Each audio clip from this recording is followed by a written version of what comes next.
Nerd of the Third Power will begin in just a few moments, but first, here's a shameless plug of something we've been working on. A kingdom in chaos. Something is causing my town people pain. We don't know what is causing it. A rogue knight. Clovis's family has joined the choir Invisible, and he intends to bring his family back one way or another. It was just one of the most depraved things anyone could ever... I mean, who murders a child? A stolen artifact. The Dreamstone is a relic, allows you to live your dreams every time you go to sleep. A demon prince.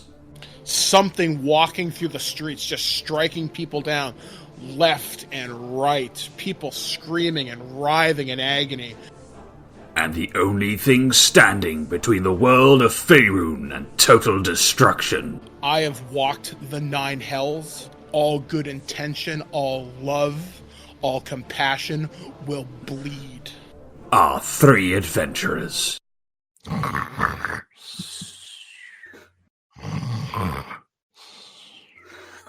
Who have no idea what they're doing. He's beauty and he's grace. Yeah, the world is basically screwed. Join Dr. Gonzo. Can I try my entreaty now to the bunny? Rabbit poops and then hops away. I think it likes you. The cat. No, we're not doing this shit. Don't Stop give him arguing. You know what? Ram me He down. killed me. He can go just suck it, okay? Skyblaze. You need to have access to divine power. So she heals herself by touching herself. That steady. And Dungeon Master Mike Dodd. Game Master, voice of God! On a brand new Dungeons & Dragons podcast adventure. So just to make sure that I've got our cards right, we have a town suffering from insanity-inducing nightmares because of a relic that was stolen by a rogue knight from another kingdom that will go to war with the first kingdom, a demon prince, and an army of the undead. Have I got everything right so far? Yes. Good! I thought this was going to be complicated. Nerd to the Third Power presents Fools Who Ride, a Dungeons & Dragons adventure. Coming in February. They need to have divine power to poke someone with a stick. Okay, got it. You poke him with the other stick. Assuming they survive, that is. What's the worst that can happen? Everything.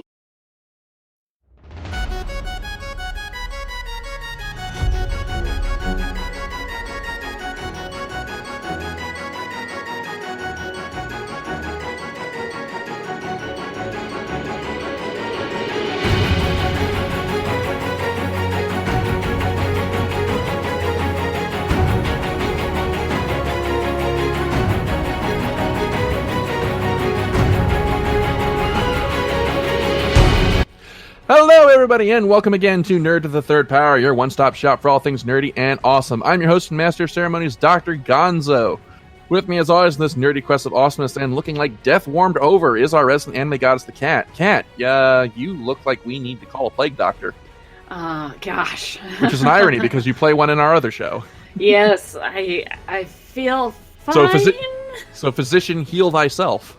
Yeah, no kidding. I really wish I were like a cleric or a paladin, because then I would just like cure wounds, lay on hands, something to make this go away. I don't have the flu, but I'm not well. And today was the first day that I was starting to feel okay. And then like on my way to getting home so that we could record this, I just started feeling horrible.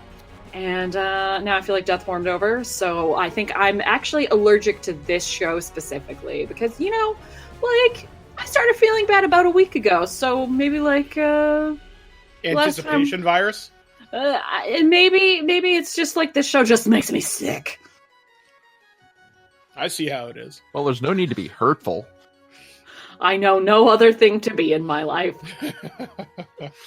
Alright, and Birdman, how are you doing this week? Well, I'm doing all right, all things considered. Still among the living, and that's about all I can ask for. Since our last show, I don't know whether I mentioned it, I'm doing the weight loss surgery, which is pretty big deal. And I'm on an extended liquid diet. I'm into my 4th fucking week of no solid food, and I'm still alive. So I'm doing okay, feeling pretty good, all things considered. I evidently have a lot more energy than I expected, so that's pretty good. I'm liking this. Good time. I legitimately, I just hear Darth Vader going, impressive. Most impressive. I'm gonna crush this like a motherfucker. Now I'm hearing Darth Vader saying that. Okay. And so then let's see. Skyblaze is not with us this week. She is unfortunately preparing to go to a funeral, so she's taken some time to get herself into sorts. So we wish her the best, but she'll be back soon. So with that, we got a fun show for you guys tonight. Tonight we are finally discussing a show that I have been really excited to talk about, The Mandalorian. Some would say the flagship show on Disney Plus. So that's gonna be a lot of fun to discuss. But first, there is some housekeeping that needs to be gotten in order, and unless you skipped ahead in the video, the preview that you heard at the start of this episode was a preview for a new show that we've been working on, our Dungeons & Dragons podcast, Fools Who Ride, the first episode of which is going to be released next week. We are very excited about this. Mike has been running us through a campaign, my first Dungeons & Dragons campaign. I've actually never played D&D before, as I think I mentioned before on the show, so this is my first foray into Dungeons and Dragons, good and proper. So, Mike, why don't you give our listeners kind of a bit of a taste of what you had in store for us in this campaign? So the Dreamstone campaign kind of is an idea. Basically, I've set this in the Forgotten Realms, aka Faerun, and I invented a town that I've taken from a previous D&D podcast known as Cambridge, set in the southern area of the Sword Coast. And in this town, there is a lord known as Lord Kilsh, and he has called our adventurers to his aid to help recover the Dreamstone. The Dreamstone is an artifact which gives Cambridge the unique ability among its citizenry to have pleasant dreams whenever they go to sleep. It's sort of what keeps people staying in the town, keeps people paying taxes, makes people loyal to Lord Kilsh, because, hey, after a hard day's work, what's better than going home and knowing you're going to have a restful night's sleep? However, someone has stolen the Dreamstone, and people are going insane over it. And what follows is an adventure where basically there's a rival kingdom that has somehow gotten involving magic and people being taken away, also involving a slave trade maybe, and one person going insane and deciding, this isn't how I want it to be. I want something out of this. I'll give you the Dreamstone if you give me something back. And our adventurers, we have a plague doctor who we've had an interesting time with. We'll say that as a preview. Never going to live this one down. Marcus, the guy who won't let me fucking talk sometimes. But that's a rookie mistake, and we're learning. And we have Skyblaze, who's our veteran D&D player, whose name of a character I can never quite pronounce. And that's also a D&D thing, is don't have a character whose name is so complicated you can't remember it. So that's on me as a game master, because D&D is a system I haven't game mastered a whole shit ton, but I'm getting more and more into as time goes on. So far I think we're more than 7 hours in, I want to say. We're about 9 hours in. About 9 hours in, so look forward to these. Really? I know. Oh my god, you guys. We've played so much. And we've just entered the final dungeon. So what happens from here, I don't know. So adventure, intrigue, and God knows what else will follow. And bunnies. I'll say that. Okay. So yes, first episode of that is coming out next week. Look forward to it. And then basically our shows are going to leapfrog. So it's going to be Nerd of the Third Power this week, Fools Who Ride the next week, then Nerd of the Third Power, basically the shows are going to leapfrog. So every week we're going to be putting out some new piece of content. So every other week it's going to be Nerd of the Third Power, and every other week it's going to be Fools Who Ride. So first episode of Fools Who Ride is next week. So yeah, look forward to that. And so with that, now let's go ahead and just jump right into the meat of the show, starting as always with our favorite segment, the Ask a Geek. And we got a lot of questions here. First question here, this one, the name on the email says Lark, so I don't know if that's his real name or a screen name, but he asked me my thoughts on the upcoming Pokemon Sword and Shield DLC. And I'm really excited for a number of reasons. First off, they're adding in a bunch of old Pokemon back into the Pokedex, including my personal favorite, the Electabuzz line. So I get to use my level 100 Electivire again. Yes, my son, I have missed you. But as far as the actual expansions themselves, I'm actually really excited. I have said for years that Pokemon could benefit from a DLC model, and I'm really excited to see that happening with Sword and Shield. And I really hope that Nintendo actually, takes us and runs with it. I think it'd be really cool to see, instead of getting a new Pokemon game every year, to maybe have Sword and Shield be like the one Pokemon game, and then getting more DLC expansions with new Pokemon as time goes on. It's got a secondary question. Do I think that the addition of more old Pokemon into the Pokedex, if that's the first step of a long plan to get the rest of the Pokedex into Sword and Shield? I'm not going to make a definite call on that, but I am going to say that if that is the game that Nintendo's playing, then it does validate what I've said for a while, that they have a plan to incorporate the full Pokedex in some way. I never saw Nintendo or Game Freak as being willing to just toss away all those old Pokemon that people have built collections of for almost 15 years now. Like, there are people I know who are moving forward teams that they've had since Fire Red and Leaf Green on the Game Boy Advance back in 2005. So I never believe that Nintendo or Game Freak would be so foolish to just say nope, those don't work anymore. So I've always maintained that they have a plan in some fashion. So I'm willing to believe that this reintroduction of the 200 additional Pokemon could be the first step in such a plan. So I'm really excited for the Pokemon DLC. I've already pre-purchased both because I have both games because I'm fucking insane. So yeah, I'm looking forward to it. Let's see here. Second question here. This one comes from Damien, and it is addressed to all of us. And his question is, what do we think of the leaked Colin Trevorrow script ideas for Rise of Skywalker? So for those who don't know what this is referring to, not even a month, maybe like a couple weeks or so after the Rise of Skywalker came out, there was a leak of some pre-production documents that included story ideas for what would originally have been Episode 9, before Colin Trevorrow exited and Carrie Fisher died, and the movie had to be reworked into Rise of Skywalker. And there was a lot of stuff in there that was very different from the final product that we got. So, Mike, did you see this at all? I did, and I thought a lot of it was really cool looking. I kind of wish we got in this version than the J.J. Abrams version we got. I love the idea of Rey using a double-bladed lightsaber in not a dark side vision. I thought that was particularly cool. R2 getting shot but not dying. That's what they had to come out and say. Like, he's not dead, he's just really fucked up. And just some of the other ideas. They were going to call it Duel of the Fates, which is a nice link back to Episode 1, The Phantom Menace, with that particular track by John Williams. I think this would have been really neat. I think we'll see these ideas incorporated somewhere down the line, because Disney owns this IP material anyway. So maybe they'll recycle it in like a TV show or a novel or a comic book or something. Look at it this way. Reading some of the leaked stuff has got me so interested in Star Wars again. I'm thinking about buying the new Marvel Comics series, and I only read Power Ranger comics right now. So that says something about the power of this IP. So I'm excited. It was cool. Sad we didn't get to see it, but hey, it was neat. All right, Kat, what about you? Did you see this leak at all? I didn't. I actually deliberately avoid leaks of any kind for any franchise.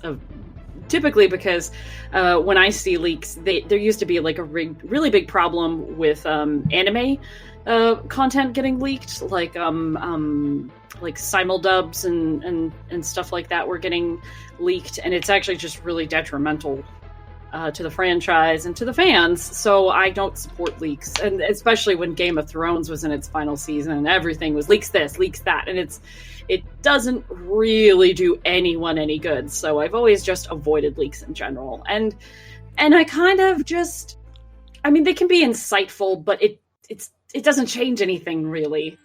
I mean, it could potentially change, if some big revelation were to come out of it, but like, okay, it happened and we can't go back and change history. So we got what we got, and I genuinely don't care about the leaks. That's just me. So actually, Mike talking about what he liked out of them is the first time I've heard anything out of them.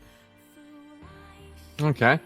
Well, for me, I kind of skimmed the document, and there was some stuff in there that would have been really cool to see, but there was also some stuff in there that was really stupid.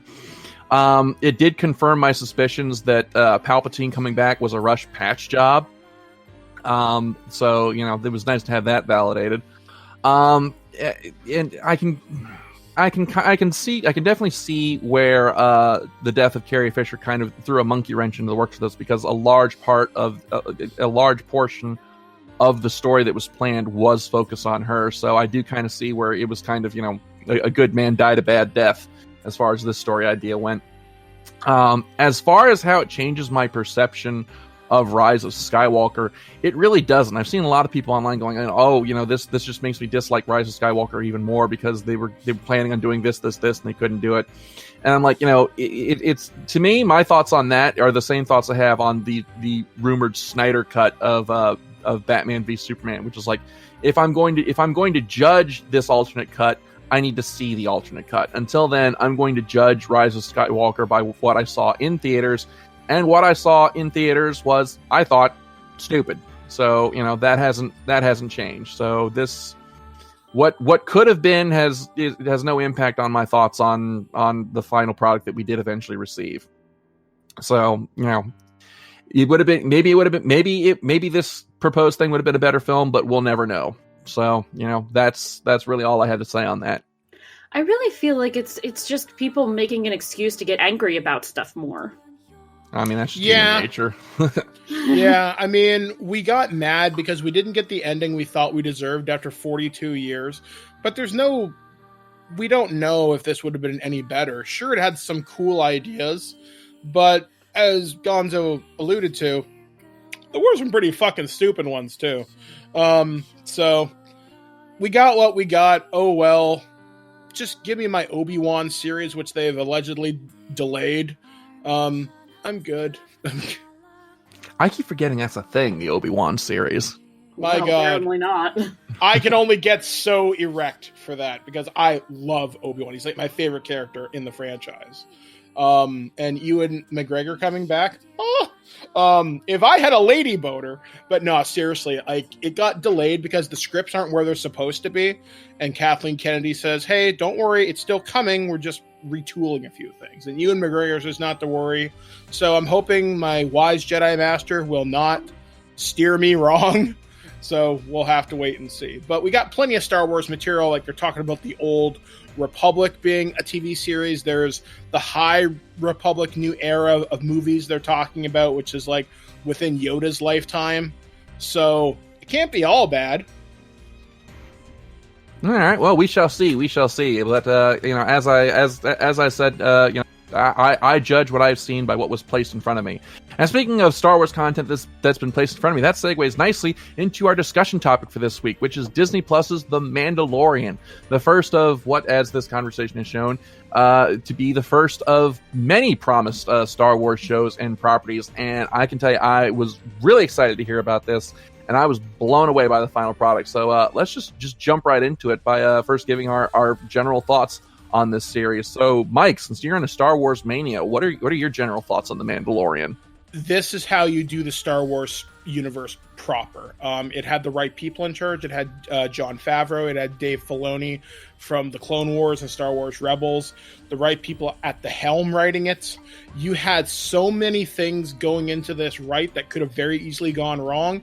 It got the right time period. It's set 5 years after the Return of the Jedi. So the New Order has not yet risen in the galaxy.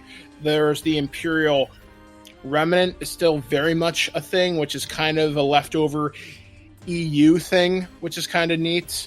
They introduce the idea of the Star Wars underworld, which we always saw a glimpse with like Jabba the Hutt and Boba Fett and whatnot. And I was just so impressed how good it looked. It was good practical effects. The costumes are on point. They turned what could have been a marketing gimmick, like with Jar Jar Binks and Ewoks, they made Baby Yoda something to give a shit about. Like, literally, right now, I'm wearing a Baby Yoda t-shirt. That should say something. The hype around this show is so astounding that it crashed Sideshow Collectibles' website a little while ago because they put the child statue on pre-order for $350. Jesus Christ, I want this thing. And it's life size. It crashed the website. I haven't seen that type of hype since Revenge of the Sith. And that was 15 years ago. So this series hit everything right. It's a great time period. It's a time period that's not well explored because of the new comics and new media, because Force Awakens takes place 15 years after Return of the Jedi.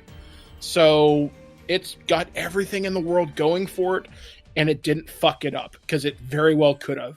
And this is a Star Wars series that's been promised since the late 90s. Like, I remember when they used to talk about this on StarWars.com. So fucking A. Star Wars is back. If it can maintain this level of quality, then I am all in. I will pay the Disney Plus subscription service gladly to watch this every year. Okay. Kat, what about you? General thoughts on The Mandalorian? I really enjoyed it. I don't think I enjoyed it as much as other people did. I thought certainly not as much as Mike. Certainly not, because overall it's really good, but I think it still, in some ways, falls victims to being a short TV show, and that has its drawbacks, which we can discuss later on in this podcast. But overall, really, really great, entertaining show. Okay. For me, I really enjoyed this series. I actually, not only did I enjoy it, but I've been watching it with my dad, who he is like never been a huge Star Wars guy, and every week when he'd come over for our movie night, he would be like chomping at the bit to see the next episode of The Mandalorian. To him, this is the best Star Wars has ever been, which, you know, that may not mean anything to you, to our listeners, but to me and the people who know my father, that's high praise coming from him. But I absolutely love The Mandalorian, and I love the things that it did, and how it took it basically showed us the Star Wars universe from a different angle. One of my criticisms of The Rise of Skywalker, just to address the elephant in the room, was that it didn't show us anything new that we hadn't seen or hadn't been done before, but we actually got to see some new facets of the Star Wars universe in this series that I thought were absolutely fascinating. So let's see. So with that, let's just start breaking the series down to its component parts. So Mike, why don't you give us a brief summary of The Mandalorian and its events?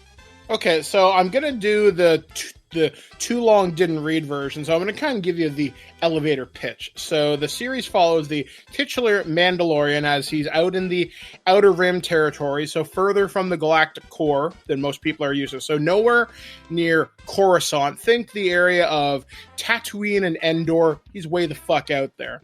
So he is pursuing bounties. That's what he's hired to do. And the Bounty Hunters Guild calls him in and says, hey, we have this contract, but it's not on the books. It's Imperial. Okay, so that's pretty fucked up, but it pays a lot. All right.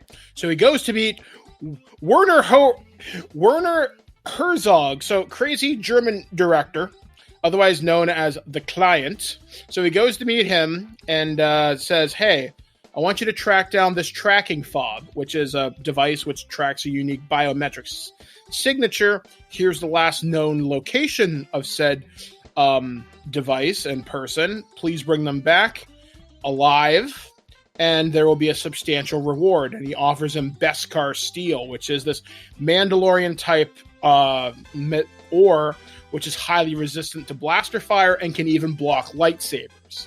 So highly valued amongst the Mandalorian people. So he's like, yeah, okay, it's a job, sure, why not? So he does it, goes out to this planet, gets massive resistance, teams up with an IG series assassin droid, though I don't know whether that's still technically what it's called, but anyway, teams up with him, shoots him in the back, because once they get to their quarry, they discover their quarry is a child. And IG-11 had orders to kill this thing. And Mando's like, you're not killing a kid. So he shoots the droid in the head. And we find out as the trailer or as the episode cuts away, it's whatever species Yoda is. And holy shit, it's a baby Yoda. And what happens over the next few episodes, he brings the baby back to the Bounty Hunter Guild's planet, where he meets up with Carl Weathers, or Grief Karga, I think is the name of the character. And he's like, okay, I got the quarry. I'm going to go take it to Werner Herzog. And he's like, excellent, here's your Beskar steel. And eventually, as the Mando's walking back to his ship, he's like, wow, I done fucked up. I just handed a baby to a monster. So he goes back, kills a bunch of stormtroopers, takes the baby back, and runs away. What follows is a series of hilarious escapades, as basically every bounty hunter in the galaxy is now after him because he's violated the bounty hunter's code.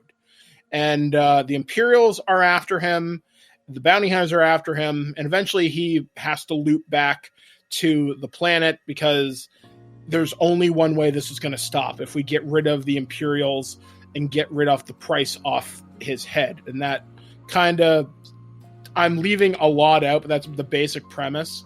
Along the way, he meets Gina Carano from Deadpool, the really cute MMA fighter girl who could definitely kick my ass. She plays a girl from Alderaan named Cara Dune, and she teams up with them. There's an episode that takes place on a New Republic prison ship, which is the first time we see the New Republic in this series, which is the new galactic government, which has been instilled since the Empire. It doesn't control a vast majority of the galaxy because it doesn't have the military force to spread out across the galaxy, but a lot of people recognize it as the former Rebel Alliance. Hey, you freed us from assholes, and we like you. So they get back to the Bounty Hunters Guild planet, and they get ambushed while taking the kid back to the client. The client gets killed, and then Space Gus Fring. So Gus Fring from Breaking Bad comes out as Moff Gideon, and he basically holds them pinned down with a bunch of stormtroopers outside this bar. And he's like, I know exactly who you are, Mando. And he's like, your name is Jin, and I can't remember his last name. And he's like, and Cara Cynthia Dune of Alderaan, Grief Karga, disgraced magistrate. So he's reading off all their shit.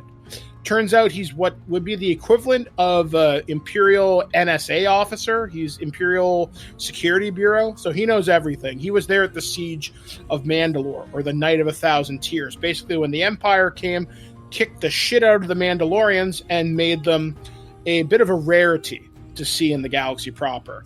So he's like, give me the kid and maybe you'll live, or I'll come in there and take it and you're dead anyway. So one way or another, I'm getting what I want. Once again, shenanigans ensues, and we get one of the most emotional moments I've ever had in Star Wars. I'm not going to reveal what happens because to see it happen is so touching that I think you need to experience it yourself. But then the Mando eventually gets away with the kid, but not before he meets another Mandalorian who he met earlier in the series known as the Armorer, who's sort of like a Mandalorian chieftain of some type. And the Mandalorian gets his sigil, which is important to his culture and his clan. He gets the Mudhorn, which is the creature he defeated to earn his pauldron, I guess, which is... I'm not quite sure of the significance of it because I don't know a whole lot about Mandalorian culture. But he says, or the Armorer says to him, well, this child is now in your custody. This is your foundling. By all rights, this child is now a Mandalorian. So a baby Yoda Mandalorian. Your goal is to bring him back to his people or raise him as your own. And the Mandalorian's like, I don't know if I can do this. He's like, you don't have a choice. This is the way. The Mandalorian code. And it's a surprisingly touching story of a guy kind of learning responsibilities because he didn't have to go back and get this kid, but he does.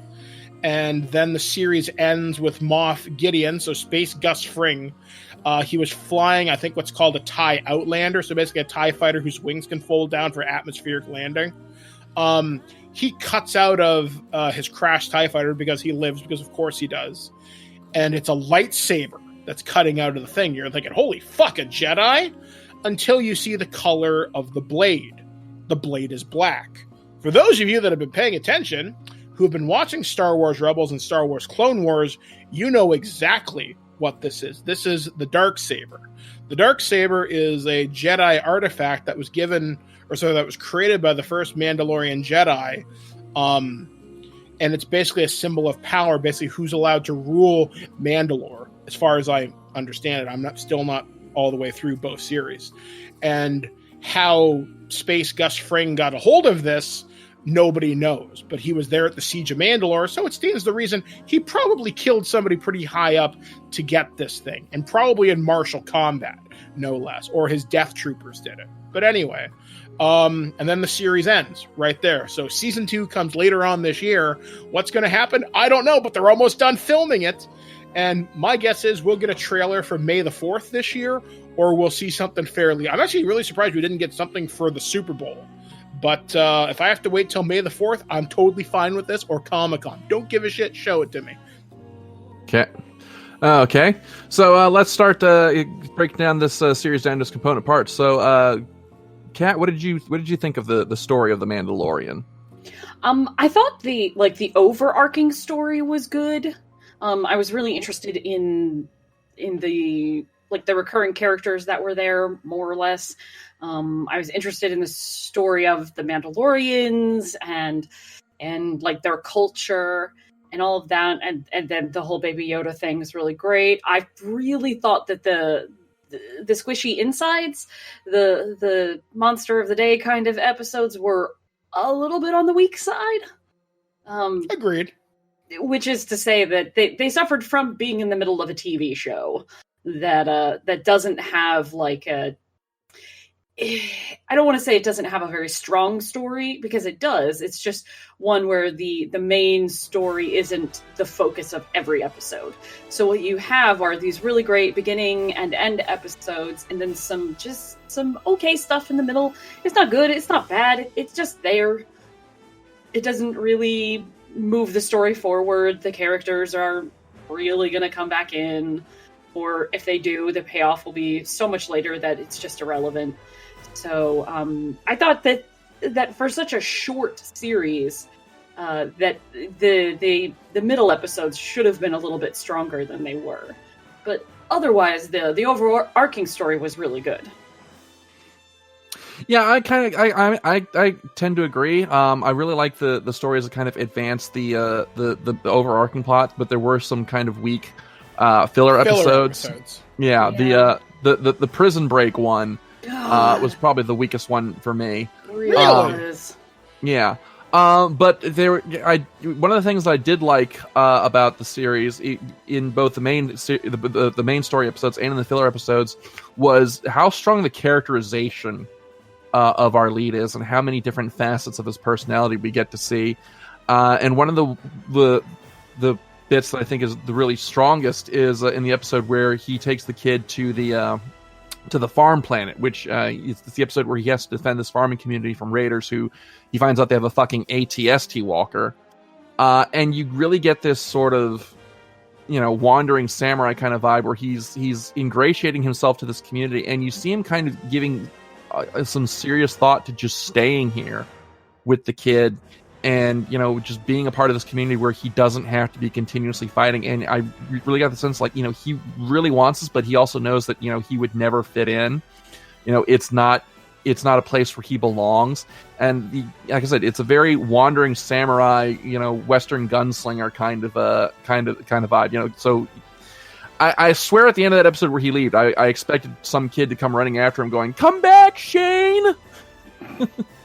I will admit that episode kind of got me a little kind of teary-eyed at one point. And that's something Star Wars has never done particularly well. It's never struck an emotional resonance, except maybe one or two times. This really hit me. They're like the Mandalorian. I don't know. Maybe I was in the right mental state after my father-in-law passed away, but when he was there, thinking about staying behind, and where him and the kid are riding out on the wagon towards the Razor Crest, and the shot just looks back, and you see him and Mando just taking the donkey, for lack of a better phrase, out of town. that was heartbreaking. Just watching all the kids watching their friend in Baby Yoda go away. Yeah. And then another thing that I really enjoyed was how there weren't a whole lot of characters that were cookie cutter. A lot of the characters, especially the recurring ones, they felt like they each had their own personality and their own. There were very few characters in this series that I didn't want to learn more about. The two standouts being I can't remember his name off the top of my head, but the Ugnaught that shows up in episode 2, Mr. I Have Spoken. He was Queequeg or something like that. I can't remember his name. He was just such an amusing character, and I loved his don't give a fuck attitude. I would love to learn more about his past and where he comes from, because I got the impression that he had been through some shit in his life. So I'd like to see where he came from. And then another character that I'm disappointed that they didn't do more with, but I think they're probably going to bring her back for season 2, is Ming-Na Wen's character. God, I have so many thoughts. Fennec Shand. First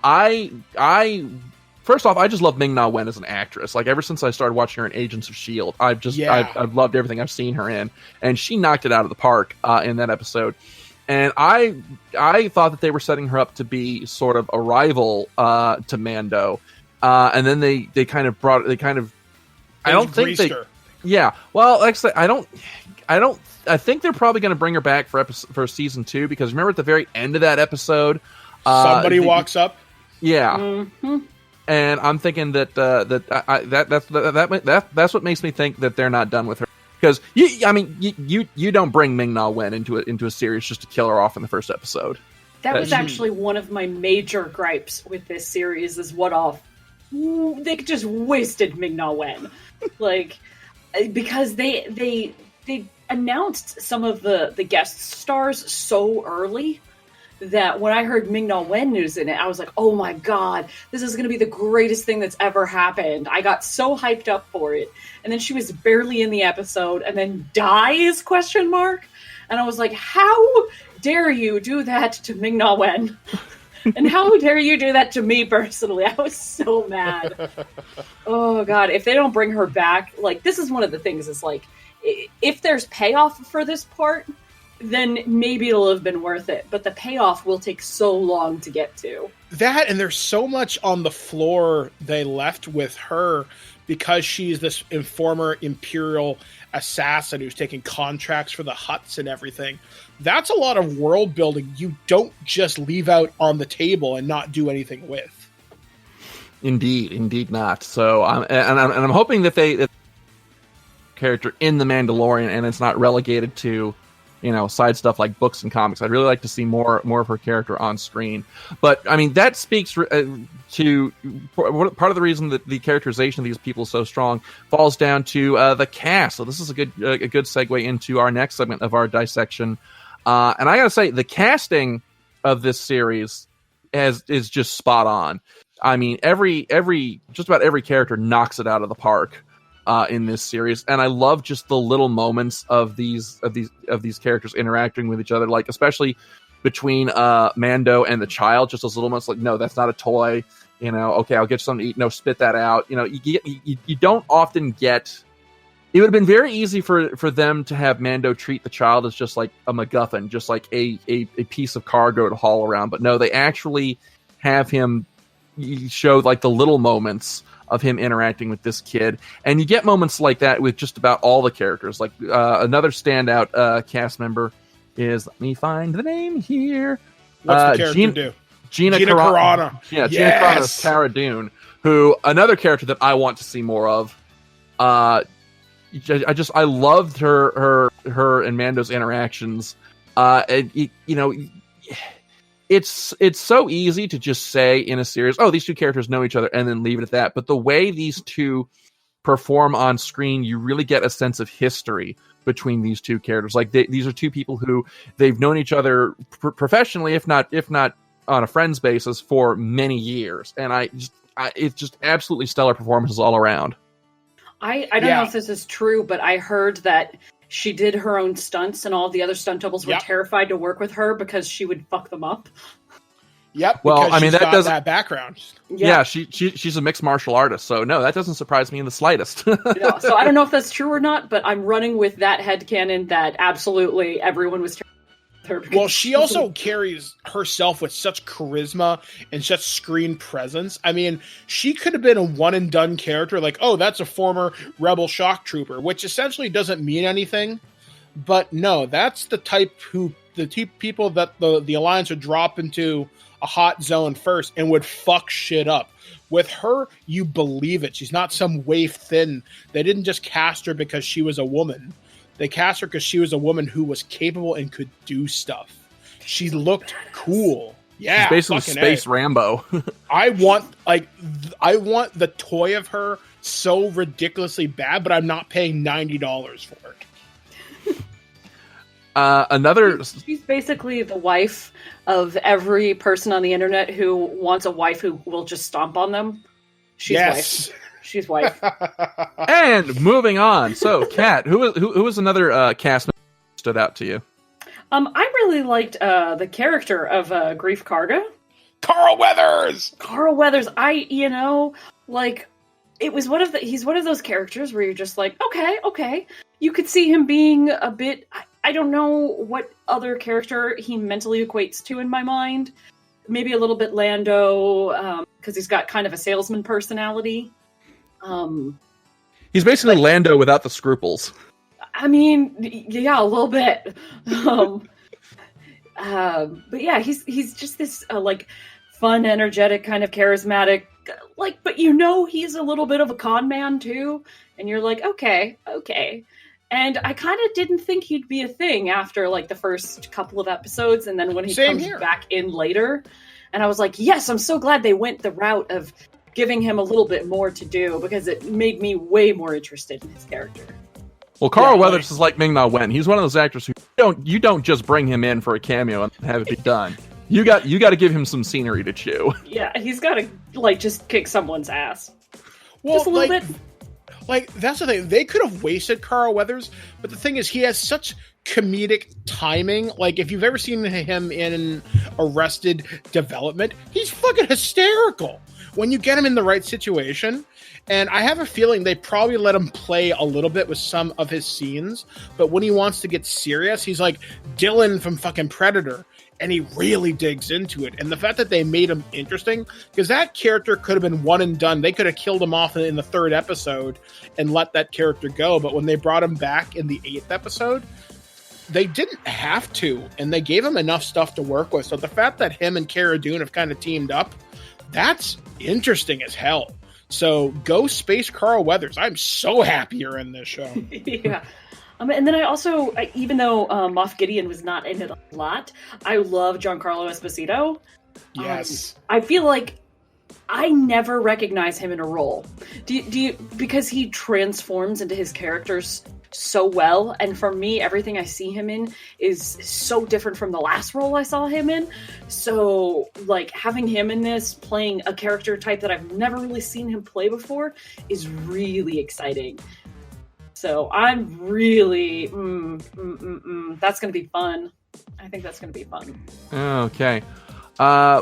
For me, before I get to the big one that I want to shout out, I want to Herzog, who he's one of those actors. He could have laughed the producers out of the room when they approached him to do this show.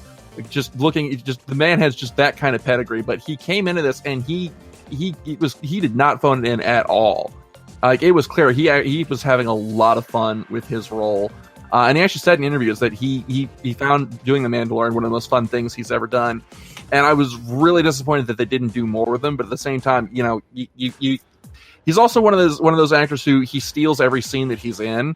So I get why they used him sparingly, because he's the cherry on the sundae.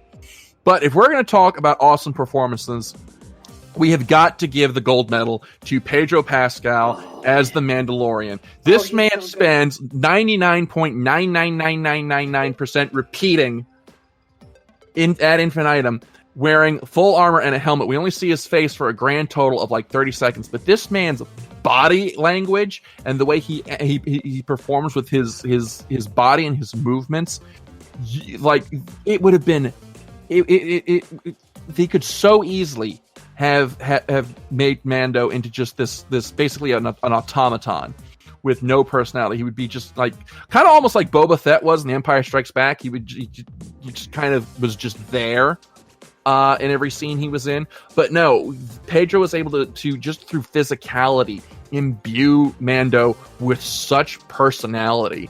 And I have just got to give him props for his performance in the series, because it is so difficult to put forward a good character performance when your face is obscured throughout the entire series, and he just knocked it out of the fucking park.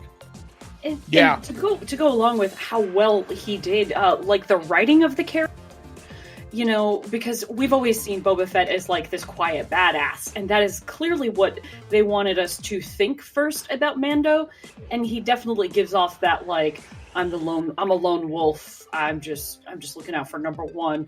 And you see that like break down like very quickly. You get to see these different sides of him, and you see how trusting he can be and how vulnerable he can be, and it's just so nice to see, because they could have just done like this like a Judge Dredd kind of like I'm just blam blam blam blam blam and then kill all the enemies and be done with it, but they made him such an interesting character while giving him so little dialogue, because really he doesn't have that much dialogue, and they managed to get through a lot of character development in a very short amount of time in a very natural way, and I really think that he just did an amazing job with that. Okay. Any other cast members that deserve shout-outs before we move on to presentations? No, when you will be avenged. I think Taika Waititi did an amazing job as IG-11, because that could have been just, oh, I'm the funny character. But nah, there's some funny moments. There's an incredibly emotional moment towards the end of the first season that I didn't expect. And that guy deserves a lot more credit than I think he gets acknowledged for. Like, I just saw Jojo Rabbit a few weeks ago, and when he plays funny Hitler, it's hysterical, and he channels the same energy for IG-11 at times, and it's so great, and I hope to see him do more stuff in Hollywood. I mean, that character, well, can't say too much more. I've probably alluded too much to it, but it's fantastic. Other characters that stood out to me, Bill Burr as a stormtrooper. Evidently there's Boston in space now, which was hysterical to me, because when they're doing the Prison Break episode, he's like, I'm not a stormtrooper. I can actually hit things. That was pretty funny, I thought. Seeing Clancy Brown as a Devorian, I didn't even recognize him. I'm thinking, that's the fucking Kurgan? Which that was kind of neat. The girl who played Nymphadora Tonks was the Twi'lek sister from that episode. I didn't recognize her under Natalia the Tena. makeup. Yeah, didn't recognize her. I'm like, Tonks? So that was cool. But yeah, like all the guest stars did really, really good jobs. And I guess because they get to play in Star Wars, you're going to raise your game up to 11, especially if you're a huge nerd. Like, it wouldn't surprise me if we see more people become voice cameos or do stuff in this world. Because I know Daniel Craig was a stormtrooper in Force Awakens. Kevin Smith was. So don't be surprised if you see other people do voice cameos, or maybe I'm a droid, or I'm random shopkeeper number 11 or something like that. You'll see more cameos as time goes on. Like, I can't wait till they announce Mandalorian casting season 2, because I have a feeling we'll see some names we did not expect.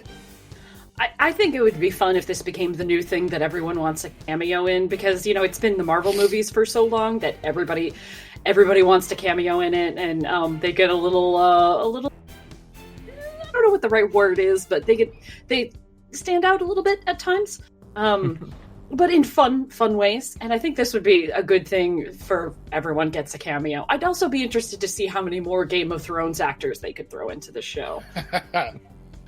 All right. So I guess with that, let's jump into the next area of our autopsy, and that's the presentation. And this is another area where I was really impressed because, well, not so much nowadays with stuff like Game of Thrones, but now there's been this stigma for a long time that you for visual effects you don't really bring your A game for TV. You save the movie level stuff for the theaters.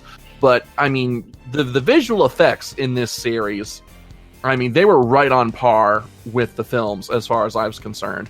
The CGI ships, the space scenes were all beautifully done. That looked like they could have come right out of the theatrical films. The practical effects for the various aliens and creatures were all astounding. Baby Yoda, I could swear that was an actual real creature at some points with how lifelike its movements were in some scenes. Although I do kind of have to laugh at times where you kind of see him walking along beside Mando. I'm like, man, his little feet must be, moving around like fucking, cartoon dust trails underneath that robe. Yeah, and that puppet cost $5 million. Holy God! Yeah, like Jon Favreau said in the scene where the biker scouts punched the puppet, the Jason Sudeikis actually punched the puppet, and Jon Favreau walked up and said, "Okay, good first take, good job, but I just want you to know that's a $5 million puppet, so bear that in mind." And he's like, "Oh shit." So yeah, if you break a really expensive prop, Walt Disney will rise from his grave. So there you have it. But yeah, they put money on the screen. This is the show which a lot of future television will now be judged. Game of Thrones looked good. Very rarely did it look hokey. Mandalorian raised sci-fi television to an entirely new level. The Expanse looks great. But this takes it to a whole new level. I would actually disagree just a little bit, and it's mostly because of that Prison Break episode. Because, I'm sorry, but there was some Buffy-level monster makeup going on in there. Well, the Devorians have always looked like that. First off, it's Deveronians. Whatever. I just can't help it. Everyone that I have talked to agreed that, he legitimately looked exactly like I can think of an episode where I saw that Buffy villain.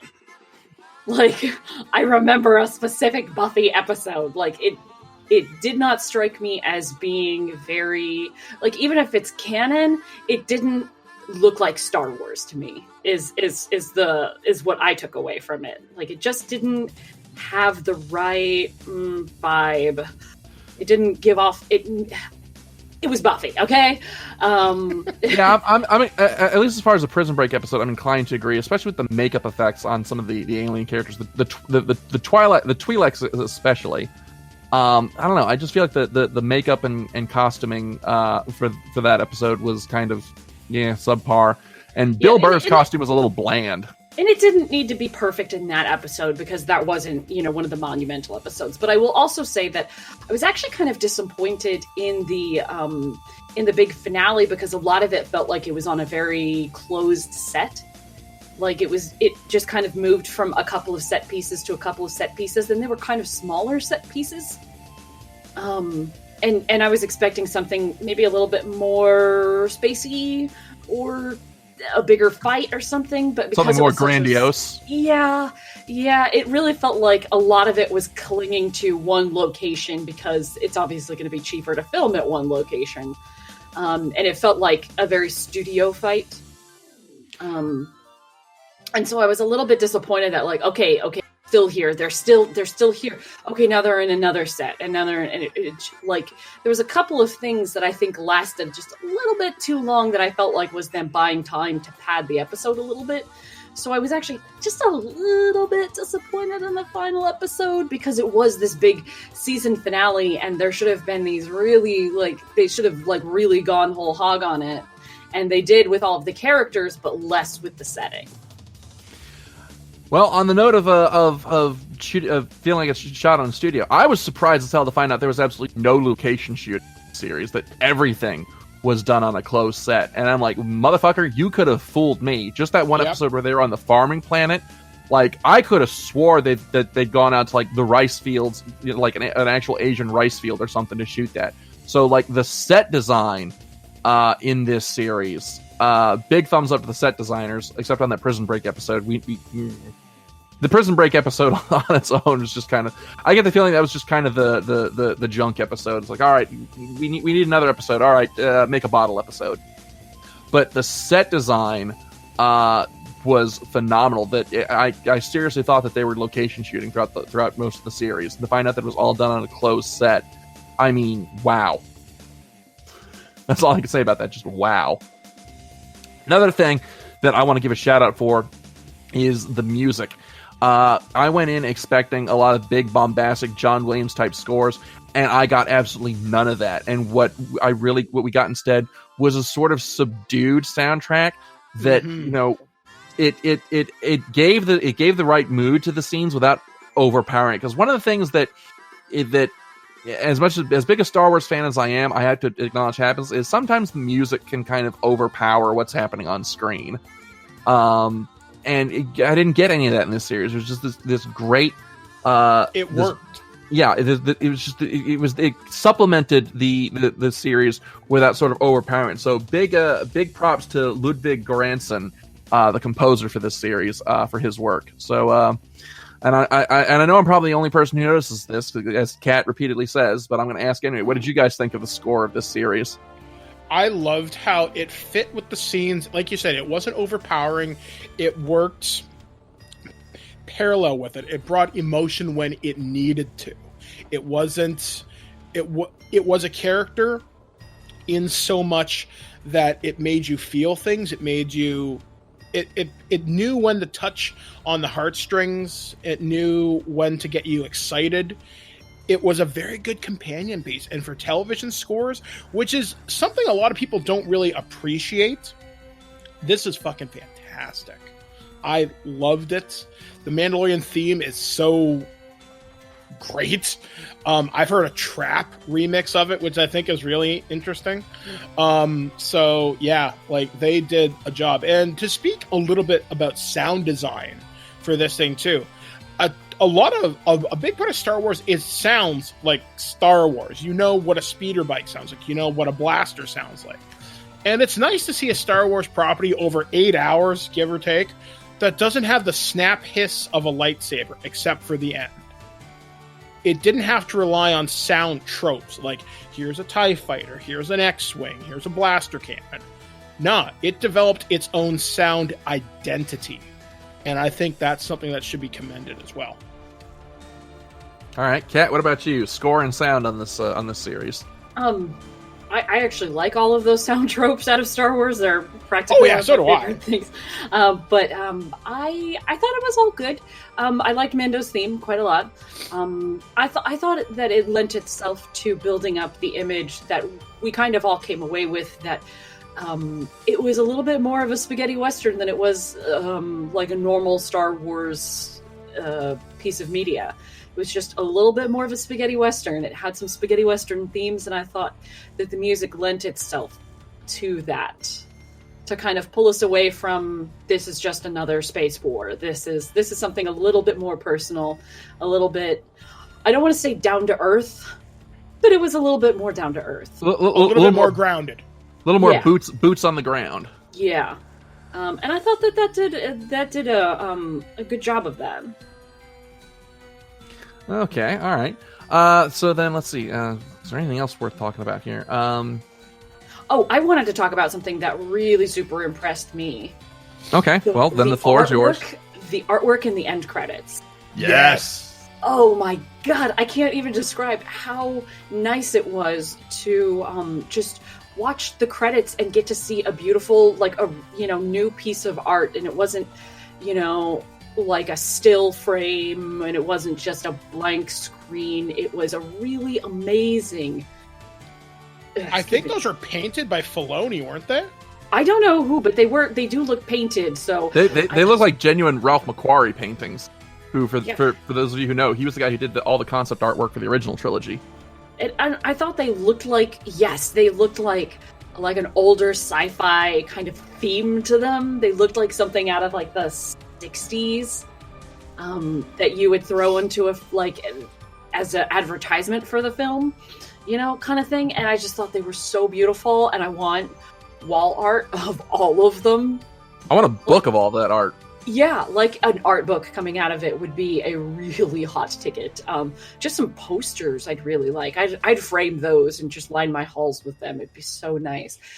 And it was just such a different thing to put in, because we tend to skip through credits quite a lot because we're not usually getting that much out of it. And they really, I don't know if it was specifically so that they could highlight the talent that went into making the show, but it made me watch the credits. I hope those pictures are available somewhere as high-res wallpapers. But yeah, I agree. Like, I know it was someone fairly high up who did the artwork for those, and they look amazing. Like, I'm astounded just how much that they would think to put that in as like a credit thing. Like, that's such a little thing. I thought it lent itself even more thematically to the idea that it's a bit spaghetti western, because it made me think of like a poster for a western film. Yes, completely. And I thought agree. it really tied it all together for me, and it was just so surprising and really, really pleasant, because I'm not an artist, but I love following artists and just looking at things and things that are pretty and shiny and make me happy, and this really made me happy. It for me was one of the biggest takeaways, was that they were willing to put in that much extra effort into it. Agreed. Yep. All right. So with that, let's start kind of winding things down by giving our final thoughts on The Mandalorian. And I guess I'll start with this. Like I said at the top of the show, the thing that I liked so much about this series was that it showed us a facet of the Star Wars universe that we don't really get to see all that often, especially in films. So much of Star Wars is based around this big epic Jedi versus Sith, the Force, galaxy spanning conflict. But I found that, some of my favorite pieces of Star Wars media are the more boots on the ground stuff. Like, my favorite Star Wars books will always and forever be the X-Wing series, the Rogue Squadron and Wraith Squadron series. Those will always be my favorite Star Wars books. So I've always loved the stuff that focuses more on kind of the little stories of the Star Wars universe. Yeah, and that's what we got with The Mandalorian. That's what The Mandalorian gave me, and it did it with such character, with such a concentrated infusion of character that I'm inclined to agree with my dad. This is the best Star Wars has been, maybe not ever, but for a very long time. And I'm really interested to see how other Star Wars properties maybe follow off of this. I'd love to see more, like, for example, with the Obi-Wan series, I'd love to see more of this kind of boots on the ground type stuff. So it's definitely gotten me excited. So while I've gone kind of tepid on the Star Wars films, the future Star Wars in television, I'm actually really excited to see. I'm excited to see some new stories, as particularly where this one goes. Kat, what about you? I really, really enjoyed this series. I don't think it's this coming of Christ that everyone treats it as, because I did think it had some weaker parts to it, but I really thought that overall it was just a really great show. You can tell the people who made it put in everything that they had into it. You could tell the people who made it had a lot of fun making it. That I really like that it took a different... it had a different feel to it. It didn't strike me as feeling like Star Wars. It kind of felt like Firefly, which is, I know, one of the things that people have compared it to. So I don't mean to make like a really trite comparison, but it really had more of that feeling to it, which is something I've missed a lot, is having a show like that. So overall, or it kind of felt a little bit like an anime. But anyway, so it was good to have something that's Star Wars, and it kind of feels like Star Wars, but it also feels like something new that we haven't really, gotten our hands into before. It was nice to have a Star Wars that wasn't a Star War. Like you said, it's not like a big space battle. It's not, Jedi versus Sith. It's not the Skywalker legacy. It's just some people, and they're just doing some stuff. And there's a really cute little baby Yoda in it, and it's just I mean, like, this show 100% has earned, like, the global phenomenon that it became just Baby Yoda and, like, Mando being so cool all the time. So I can't wait to see what Halloween costumes are going to come around this year. Because tattoos, man. Guaranteed there'll be some Mudhorn tattoos. God. Yeah, it's going to be, I think, especially once the next season comes out, I think it's just going to get better and better. Okay. All right. And Birdman, final thoughts on The Mandalorian. Okay, one of the things that I love about The Mandalorian is it seems so consistent with the original trilogy canon. This is something, it's a world that we don't know a lot about because the new Disney canon, it jumps immediately to The Force Awakens, which was 15 years after Return of the Jedi. This is a world that we don't know a lot about. This is after the fall of the Empire, but before the true rise in the era of the New Republic. That's fascinating. It's so consistent, and I love that. It feels like, as you said, boots on the ground. This is about people. This is your Rogue One. In my opinion, I gave more of a shit about The Mandalorian in 8 episodes than I gave anything in the 3 new movies.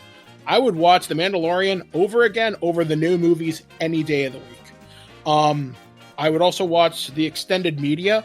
And that's the thing. This has more in common with the old EU in terms of expanding the scope of stories, like the old books like Tales of the Bounty Hunters, Tales of Jabba's Palace, Tales from Mos Eisley Cantina. And I like how it gives you a slice of the galaxy without involving lightsabers and Darth Vader every 10 minutes. It's fascinating. It gives us something new and interesting. And it gives us characters that we genuinely care about. Like, people have done amazing cosplay already of the Mando right now. Like, I know there's a big Twitter thread that's like kind of blowing up where this girl has done this amazing Mandalorian armor in full Beskar steel, where it's not all scarred up. It looks weathered, but it looks new, if you catch my drift. It looks fantastic. I'm so excited to see where this universe is going to go, and I think Star Wars' history or future plans, if you can do this level on television and give me 6 to 8 hours of solid Star Wars content, then do that. I'm willing to give the Star Wars movies a break for quite some time. I don't need an old Republic movie that takes place 4,000 years before the Battle of Yavin, which, side note, I own the Star Wars Visual Dictionary. The company always sends it to me whenever there's a new edition. And instead, like in the old universe, they used to refer to things as before the Battle of Yavin, so BBY or something. And now it's BSI, before Star Killer Incident. So Disney's trying to insert their new canon into everything. Mandalorian doesn't do that. It recognizes that this is leading towards the new canon, but Mandalorian is firmly placed in the OT with acknowledging this is a new path, and that's exciting. I haven't been excited for Star Wars since Revenge of the Sith, when I had every single action figure, every single exclusive, I had every single FX lightsaber. I actually sold Gonzo my old Graflex lightsaber. That's how little I cared about Star Wars. Now I'm back into the property looking at, who knows, maybe someday I'll find someone to build me a Mandalorian helmet. I haven't cared about Star Wars in years. I'm excited again, and that's something I can't say about much. All right. So with that, this is the part of the show where we give our final rating on. So I guess the real question is, since it's been out long, the people who've seen it have already seen it. So I guess the real question is this series worth the subscription price of Disney Plus? So what do you guys think? Is this what are your what's your final rating on this series? Before 10 out of 10 would watch again. Yeah, and it 100% is worth subscription. It'll be rough patch waiting for the next season, though. It's going to be real rough.